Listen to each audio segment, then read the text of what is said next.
Jason sudah sedia, dipersilakan. Terima kasih Saudara Michael. Dan selamat petang kepada semua.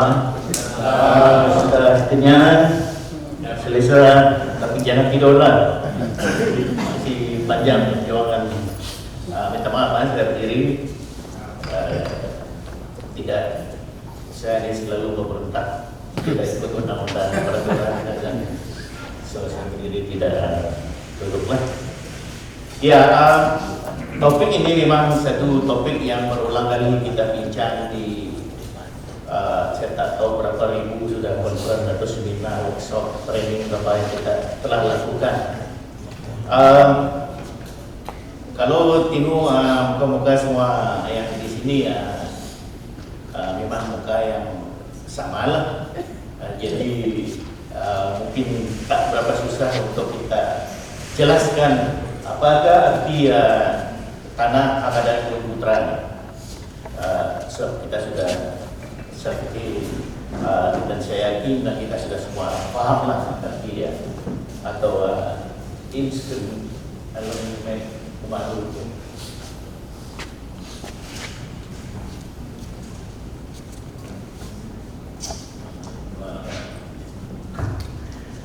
So, kalau kita berbincang dengan insuring Lentenia tribe kita orang asal, kita harus mesti jelas apa yang kita mau, apa yang kita demand. Sebab seperti kalau kita pergi perang, tak tahu siapa musuh, mana musuh, apa senjata dia, dan apa sasaran kita, susah mau lawan, nggak tahu, jangan lagi menang. So kita mesti jelas apa yang kita mau. Maksud saya ialah kalau kita bincang tentang hak adat Bumi Putra, tanah hak adat Bumi Putra, sesebuah rumah panjang. Maksudnya, oke, sini kira-kira pasar rumah bawah yang satu sini.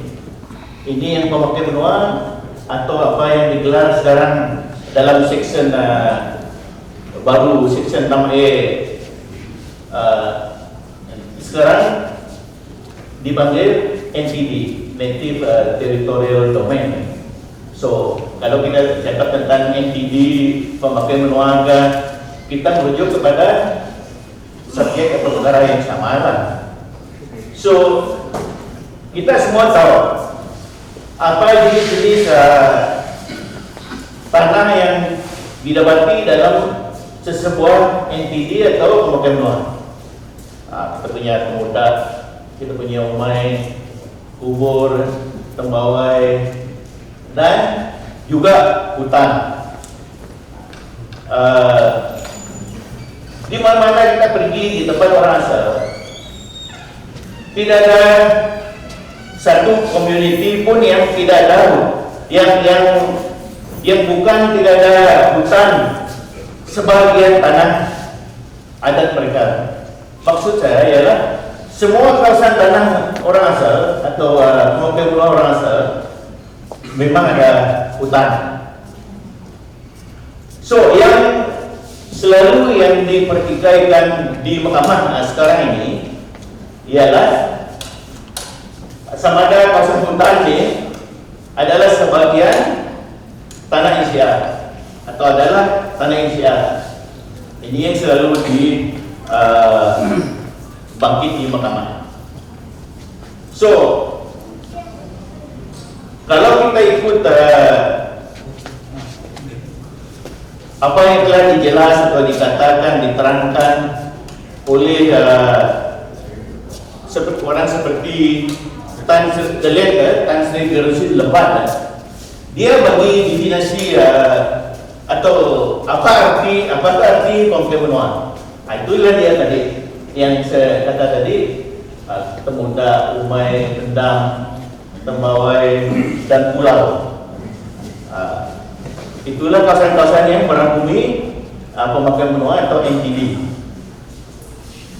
Dan kita mesti faham juga dalam kawasan pemakai menua atau NPD ini ada dua jenis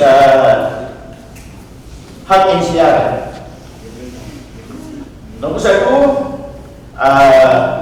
hak NCR komunal. Nomor dua, hak NCR individu. Ikut adat kita, I don't know,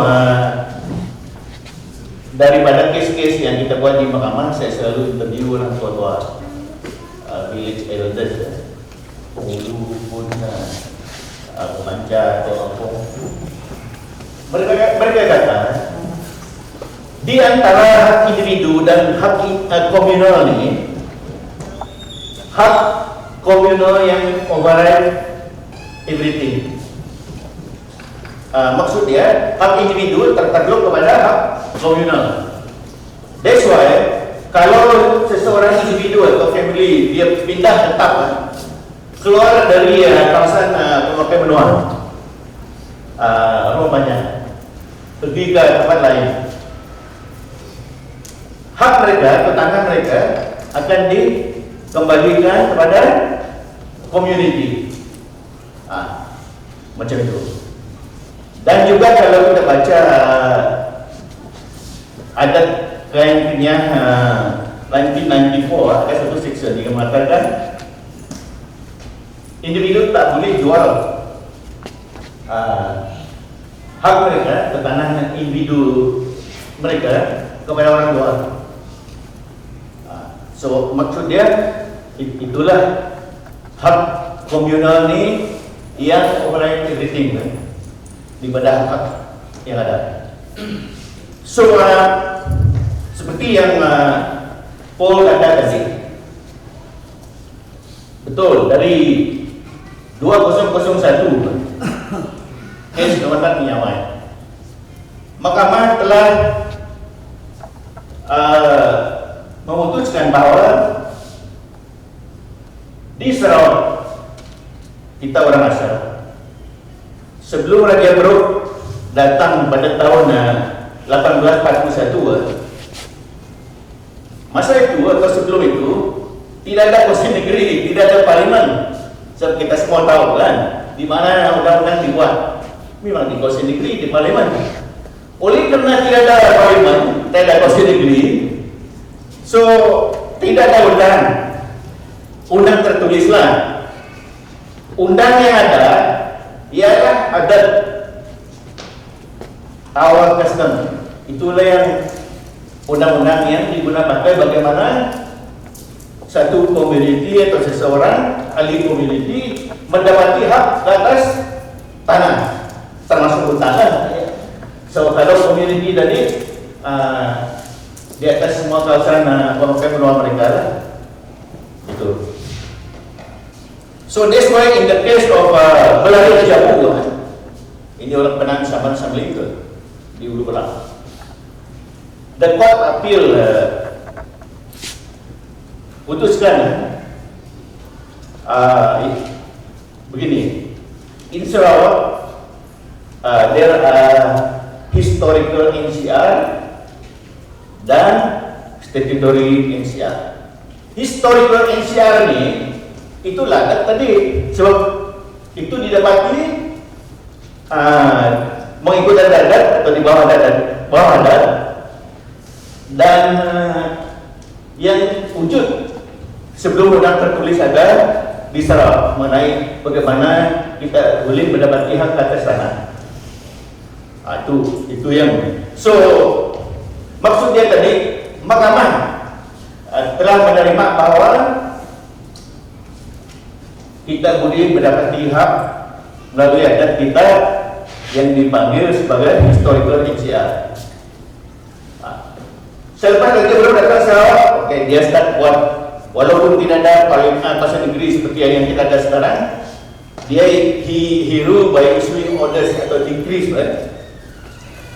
Tapi kalau saudara-saudari baca keputusan Datuk Yang Chin dalam kes Kecamatan Niamey, di mana Datuk Yang Chin reviewed all the laws that were passed by the Brooks, starting Sir James Brooke sampai Charles Vandenbroek, the last one. Meaning to say from 1841 to 1946. Look, 46 kita dipegang oleh British. According to Justice TNG, none of the landowners atau decrees passed by atau issued by the Brooks affect any of our NCR yang sudah kita dapati. Maksud undang-undang yang ketiga-tiga Brooks ini, James Brooke, Charles Vandenbroek buat menghormati hak kita. Ini penting. Then 1946 kita masuk British dan British pun buat undang-undang. So yang last mereka buat was what they call Land Classification Ordinance 1948, di mana tanah di seluruh Sarawak dia buat kategori interior area land dan sebagainya, itu tadi lah native customary land dan semua itu. Jadi kalau tanah ISIA yang telah disukat, disabai dan sukat, digelar dia native area land.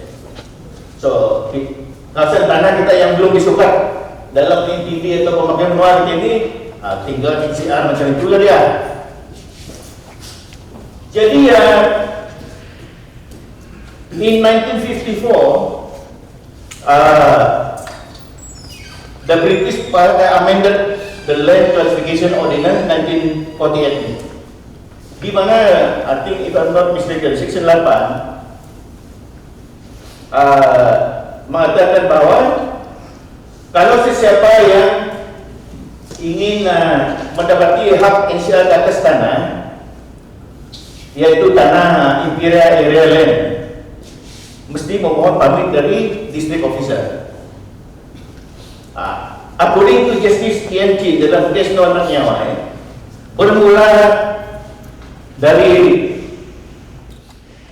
amendment yang telah dibuat itulah, dibuat 1954, tapi di Kuat Kuasa it came into effect in 1955. Mula dari itulah kita perlu pamit untuk clear interior area land supaya dapat NCR. Tetapi yang harus kita paham ialah kalau tanah yang kita terokai atau clear itu, kalau dia sudah dalam boundary atau sepadan antara menua pemakai menua atau NTD kita, tak perlu minta pamit. Sebab you already on it, your community already on it, and as a member of the community, you have every right to clear the land for your purposes like farming or whatever lah. The question is the land with situated or located or part of the land within the pemakai menua? Itu yang soalan yang sebenarnya yang patut ditanya. Kalau di luar, okay, kalau di estate land, then you have to apply for permit as required by the law. That is the amendment to the Land Classification Act, Ordinance 1948 that was amended in 1954 tu. Itu. But the problem now is that's why dalam land court ni kalau kamu baca ada different provision, ada a lot of macam self contradiction within the land court itself. Ini yang harus to be one of our demand in order to ensure land tenure security itu juga. Saya bagi kita satu contoh. Section 13, you scroll yang apa namanya, banyak relation itu tadi kan? Ya. Okay. Section 13 of the Sarawak Code says like this: the director may alienate state land other than native customary land. So, the operative word, keyword yang kita mesti paham dalam section 13/1 ni other than. Maksud dia ialah except, kecuali. Maksud dia directory sampai boleh mengagihkan tanah seperti mengeluarkan PL atau list penuh atau lesin atau pagar, pamit atau pagar, kecuali ke atas state kecuali native customary land atau tanah NCR. So sekiranya a list was issued or a permit was issued yang overlap dengan tanah NCR yang dalam pemakaian menua atau NTD itu tadi, under the law, that is what we call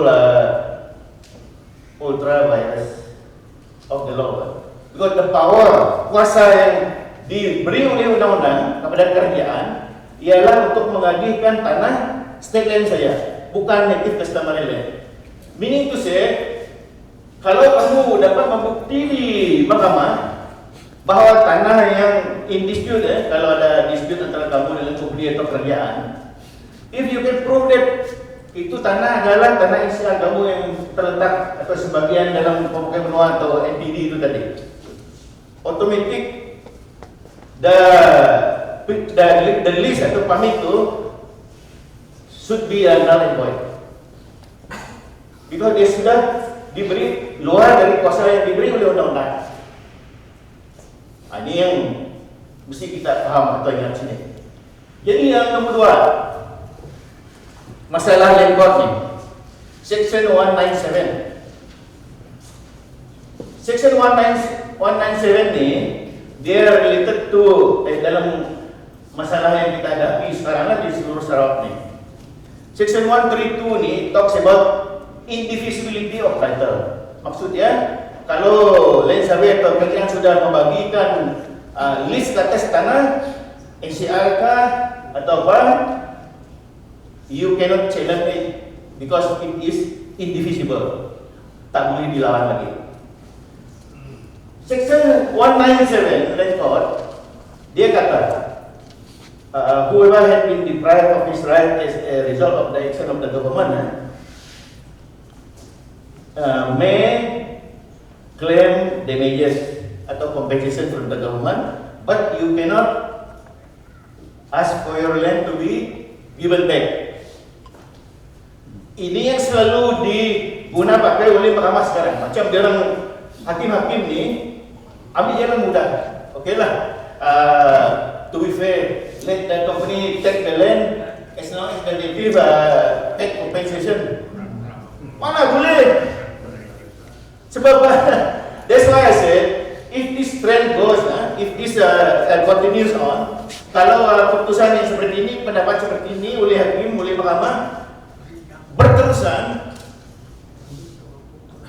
kalau dia masih lama itu 20 years time, there's no more NCR yang unsurveyed NCR in Sarawak.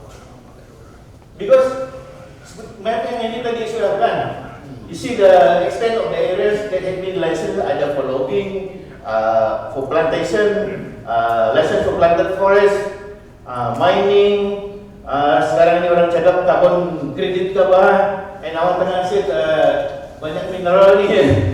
So these are all challenges, you know, involving vested interest who are money bags to politicians during election. You see? So we are confronting powerful people, not only government missionaries and resources. Ini yang kita mesti faham. So apa namanya? Kalau dia terus macam ini, okey. Kalau kita berjaya lawan di mahkamah, bawa bukti yang lengkap yang cukup, membuktikan kita ada NCR, tanah yang terlibat adalah sebagian tanah NCR kita atau tanah NCR kita. The court will only say, sorry, you don't take your land back, but we can give you compensation. You read Pushing Jali case that was mentioned by Paul just now. See? Even though they disagreed with Sanda, which stupidly said that our adat Pemakaian Undang-Undang law has no force of law, which is very stupid because the law are very clear. It gives force of law to such adat. Just read Section 198 Adat Iban, 168 Adat Kandanya 1994. Which says that any adat recognized by the community, any breach of such adat may be brought to the native court. Native court can impose penalty or award compensation. What gives the native court such power to impose penalty and compensation kalau adat tersebut tidak ada force of law? Tidak masuk akal lah, sesuai. Cuma kita fikir macam ya lah, tak apalah, hakim fikir manusia juga. But we cannot law itu apa lagi. Kita berputar serap, kita berapa juta. And think of the future generation. Anak cucu kita, cicit kita akan datang. That's why kita yang Kristen baca ya lah Amsal 22 ayat 24. Don't remove boundary stone, set up by your forefathers. Amsal ditulis oleh Raja Solomon 927 BC. Since those time, they were already practicing such adat of demarcating land boundaries of their land. Right? Macam itu ya, kita warisi sampai sekarang adat itu, bukan? Jangan main. Orang Kristen, this is your calling. bukan jadi seni cakap. So itu yang penting. So the land court itself, we need to review dan do away with a lot of the section which are prejudice, bias, or which are very oppressive against us. Ini yang penting. So sorry ya, mungkin mau merayu extended time mungkin nih. Ya, mesti panas lah. Badan masa lawan yang tak boleh sekejap. Panas. So bagi saya yang penting cabaran-cabaran yang kita mesti paham tadi ya. The whole so much of fraud has already been parceled out atau licensed out, leased out macam ni. Dan most of these areas are NCR land. Think of who are those people affected. How many of them? Kita ini semua apa? Melayu, Merik ke, Kedayan ke, Melanau ke, Iban, Kain, Kenyat, Kelabit, semua kena, Penang tu kena. If we don't do something to reverse what are happening now, just say bye-bye ya lah. We will be landless, we will be squatters, we will be evicted, or even in prison. So before we come to that stage, better fight now. We have everything to gain. Kita menang, boleh dapat balik. You don't fight, you goodbye ya. Ini yang kita mesti ingatlah dalam perjuangan kita ini. Dan it's not going to be easy, as I have said earlier, because those who issue the licenses memang kita tak boleh check up, tidaklah, memang GPS punya orang lah. Dulu BM kan, GPS sekarang. So, type orang tengah may have done all that, being ministers in charge of land and forestry, mining and all that, and even environment. But it looks like GPS pun tak dapat apa-apa. Kekal dia tu macam dia. Seperti dia akan keterusan lah. So nothing will change if we don't make the change happen. So itu satu. Then mahkamah ini juga kita tak boleh balas. Saya perlu cari makan di mahkamah. But I have to say it for the sake of our people in our generation to come. Mahkamah ini pun tidak konsisten. See, like Paul had just said, from 2001 kita menang sampai 2016. Turun ke sana. Turun ke sana pun 5 hakim sebelum keputusan dibagi delivered, 1 retired, 3 keluar. 2 kata ada komplain manual Pulau Galau, no force of law. 2 kata those that has force of law.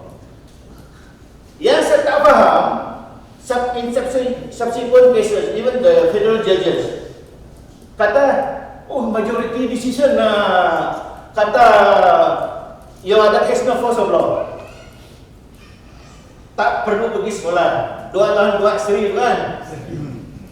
Bagaimana hakim federal court lagi bukan magistrate court kata majority. See, so sometimes you can avoid it by feeling that even judiciary so banyak politik. So inilah keadaan kita. So that's why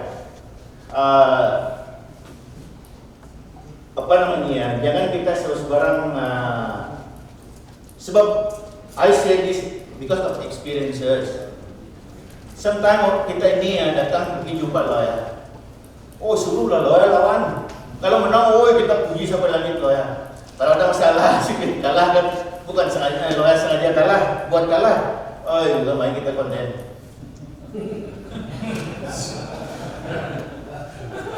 Tetapi ini hal manusia. Jadi it's not easy, memang susah. But this is the thing lah. We can put all our eggs in the pot. In one basket, in the pot lah. Jadi orang kita ini memang that's one thing lah. We are very divided nanti today. Tak payah saya sebut apa-apa lah. Jadi bagi saya untuk kita cuba mengubahkan keadaan ini, nomor 1 we have to demand for review of the land court. Atau section-section yang tidak jelas atau yang tidak mempertahankan hak kita, seperti section 197 itu tadi kan. Itu satu. I'm going further, so time people jadi kelonggaran sikit lah. Nomor dua, instead of buat saya pakai section 6 ni, apa yang dia buat sekarang ni, yang bodoh-bodoh tu, kita demand lah, the survey should be based on the existing or established communal land boundary. Atau antara menua, garis menua, sang tanah lepok, hang tanah dalil maru. Itu yang demand kita. Mana boleh we allow them to survey macam pakai section 6 tu macam tik sini ya. Dia datang saja, dia pakai aerial photograph. Tengok, mana yang sudah dilihat di 458 itu yang dia survey. Pakai section 6 ni. Tapi dia kata, section 6 bagus, cepat, senang. Kami tak rampas hak. Tapi kamu tengok yang buatan penting kan. So itu so we demand survey should be based on the established communal land boundaries. Gesek itu atau isu dokumen of title mengikut itu.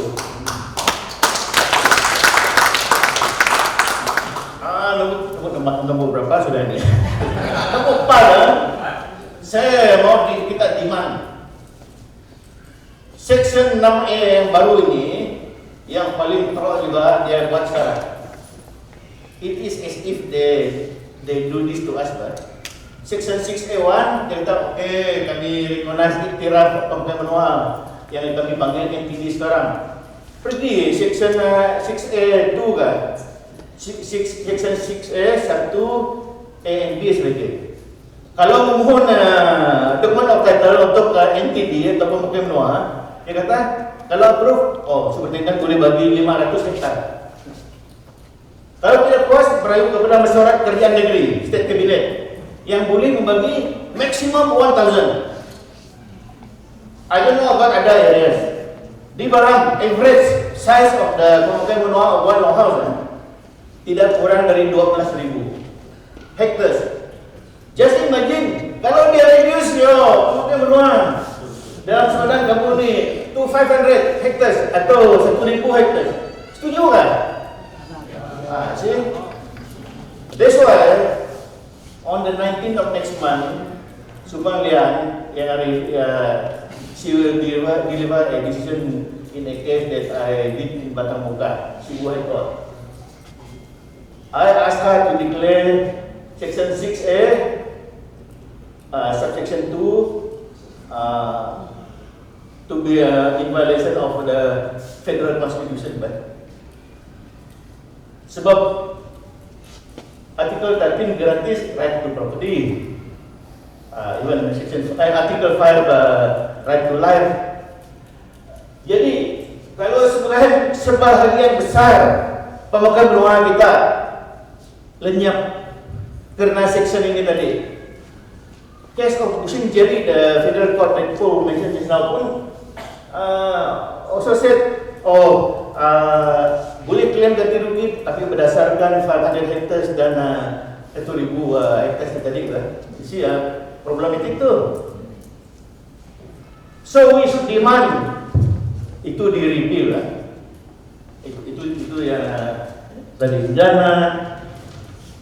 Yang satu lagi licenses, leases, permit existing yang overlapping dengan pemukiman benua.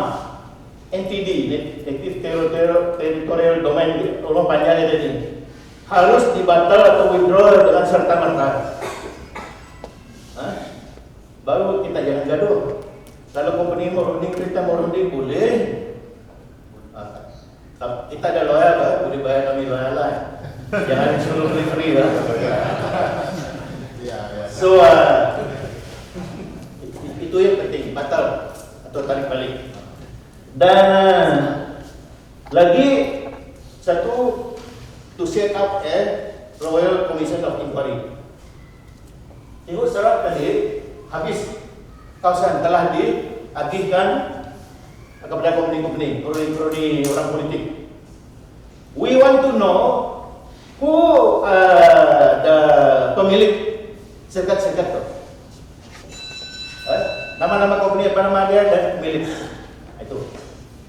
And then to find out whether there are ground for prosecution against those responsible. Betul ya. Boleh ya? Boleh. Because serap ni bukan assembling scene yang KPS punya seorang kan, bilang tu all Sarapian.